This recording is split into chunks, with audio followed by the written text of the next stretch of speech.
So Brexit isn't the end. A lot of people would like it that way.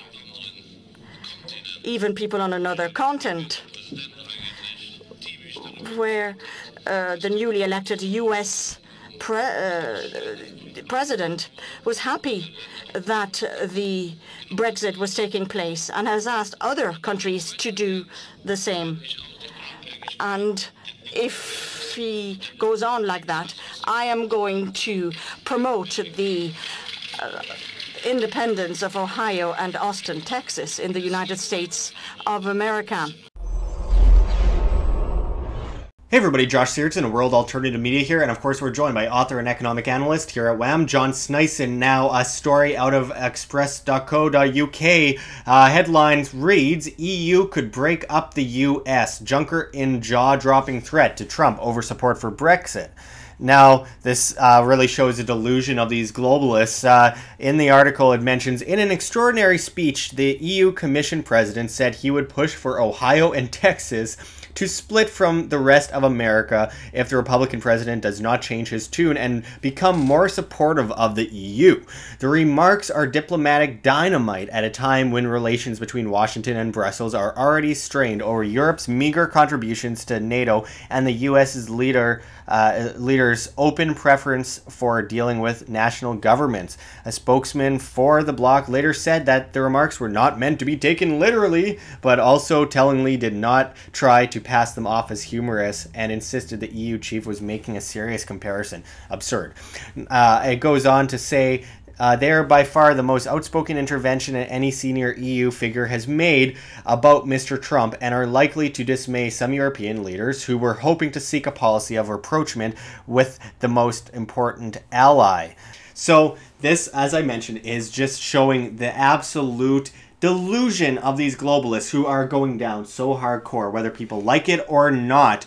Their agenda to completely take over the entire world and form a world government, which is well documented over the many years, and the EU is a huge part of that according to the Bilderberg documents that were leaked.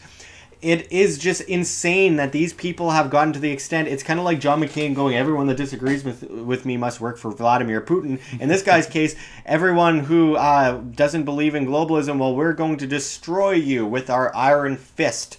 And this is the kind of talking points that the top collectivists make. What do you think about this, John? Well, I think it's a lot of fun watching him make those threats. He's a collectivist wanting the European Union to stay together, but then he's threatening to divide up another country. Isn't that against really what he wants? So he wants the United States to diminish into some states. He mentioned, of course, Ohio and Texas. Well, I think Texas would love to not be a part of the United States, to be honest with you. Yeah, so your own country.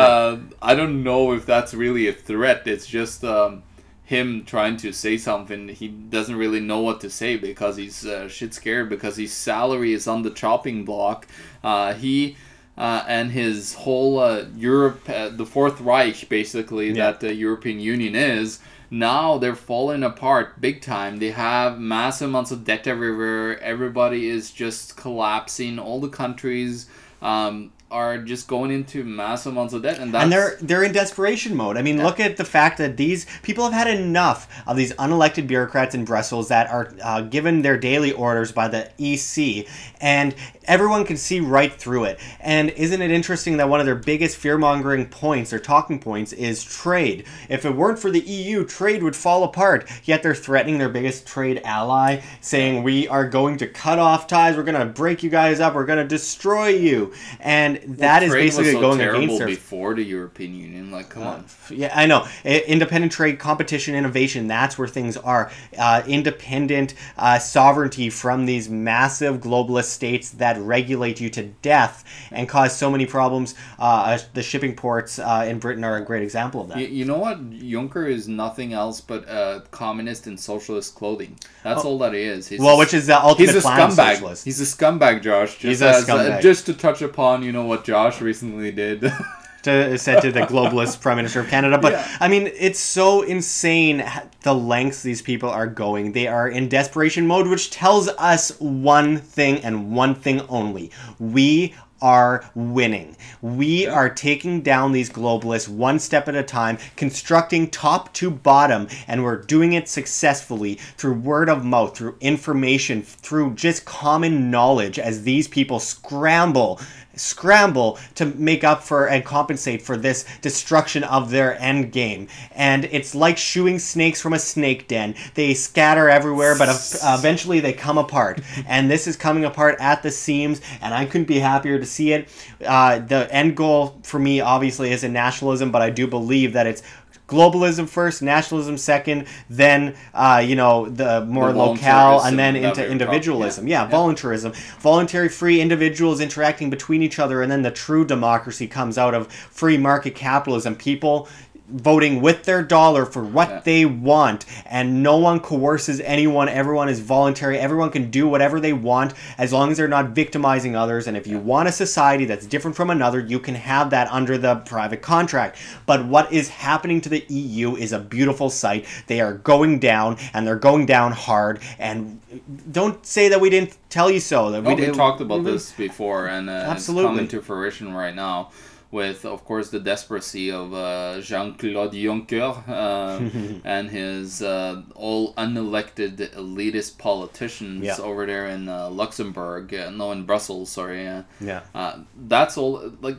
these guys are unelected, corrupt politicians. That's all that they are, sucking on the tit of the nation countries that are supporting this whole massive European apparatus government, which is basically a stepping stone that they wanted. They wanted the North American Union, they wanted the Asia Union, they wanted these different little unions so they could then merge it into the United Nations. That's their end goal. These guys, and of course the United Nations is nothing else. I was going to say we need to abolish the United Nations next. But they're blood-sucking leeches. They feed off of national rights. They feed off of individual sovereignty.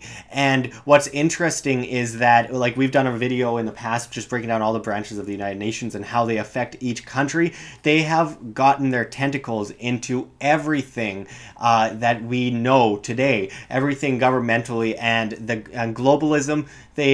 It's going down. Globalism is going down. I don't think there's much more that needs to be said. They are losing. We are winning. And the fight is not easy. It's not over yet. And like I said, you go from the European Union, the United Nations needs to be abolished, and then you go through the globalist central banking system, etc., etc. You've got to deconstruct from the top down. You know, if you go in like Trump, for example, he's really trying to change things, but the problem is meeting so much opposition from the whole shadow government, all the people, the shadow government, unelected people, and all these organizations. And he's also doing things he doesn't understand, working with these big globalists and actually growing the global order. Politics are extremely complex, and they made it that for a reason, so nobody can get in and change things very easily. Yeah, you're held on a string like a puppet, and there's not much you can do about it. But as individuals, there's a lot more of us than there are of them, which is why we will win, which is why we will deconstruct this order. The New World Order is going down,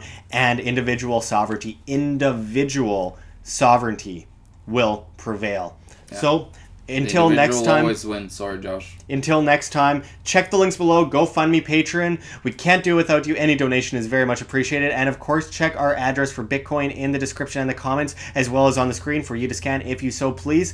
Stay tuned for much more. This is Josh Sigurdson and John Sneisen signing out from World Alternative Media. Find the truth, be the change.